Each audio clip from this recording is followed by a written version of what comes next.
lot of board production is just based on safely staying within the margins, and sure, that's makes good business sense, but on a creative level it's pretty sort of barren territory to just stay within that.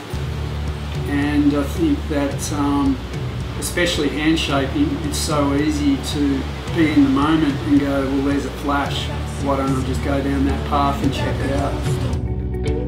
But I'm too tired of everybody saying the same old thing. You got to live like you choose to, before you're too tired of. So you made the call to leave me on.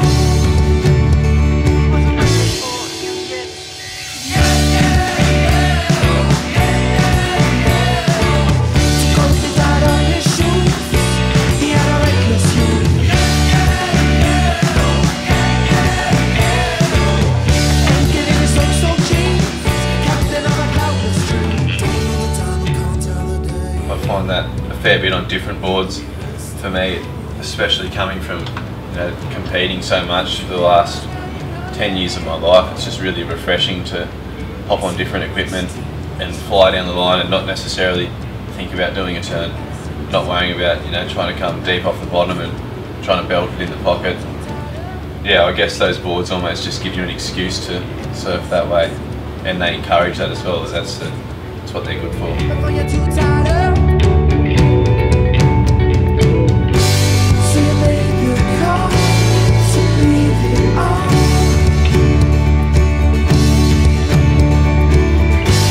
And you lift your feet to let it go.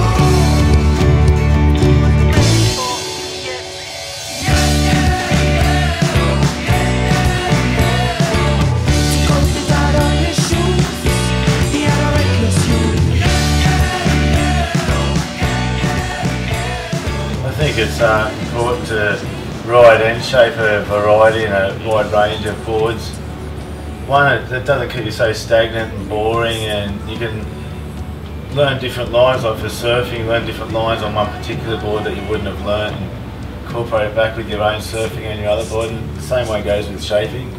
The things you'd think there's no way that'd go, and you get back there and shape it and feel it out yourself and stuff, and actually develop an idea of it. And it just keeps everything fresh, and nothing gets too stagnant. I think it's good. Yeah, it was way more enjoyable having no guidelines and having no set way of doing it. So it felt way more creative, and you could sort of feel your way into it. And that's what I loved about this weekend, just how raw it is and just get in there. Rather than having all the guidelines there and being told what to do, you just get in there and cut sick. It was unreal. What I enjoy about experimenting with artwork on surfboards is that you're forced to think compositionally in terms of how something's going to fit on that shape, and it's an unusual shape for a start.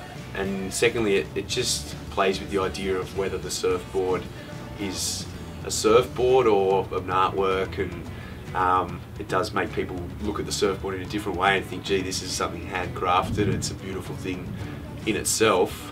The artwork is just there to sort of match that as well. I always think that the surf world's really lacking in art, and it's like there's not many artists in surfing, Ozzie Wright, Thomas Campbell, and I got so sick of seeing whiteboards. It was so depressing that I went like, I'm just trying to introduce art back to boards. I was expecting some pretty out there crafts.